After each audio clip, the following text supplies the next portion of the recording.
To put page borders on Google Docs, start by opening your Google Docs document and selecting the page where you want to add the border.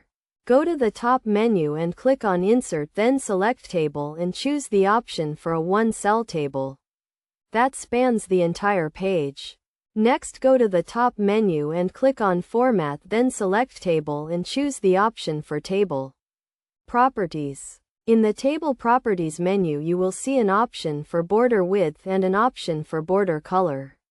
Adjust these settings to your liking to create your page border. Alternatively, you can also use the drawing tool to create a page border. To do this, go to the top menu and click on Insert, then select Drawing. Draw a rectangle that is the same size as your page and adjust the border width and color to your liking. You can then save and download this drawing as an image and insert it into your document as a page border. When using either of these methods, it is best to use a consistent border style throughout your document to maintain a professional look.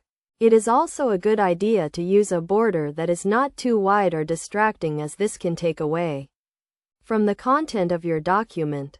By following these steps, you can add a professional-looking page border to your Google Docs document.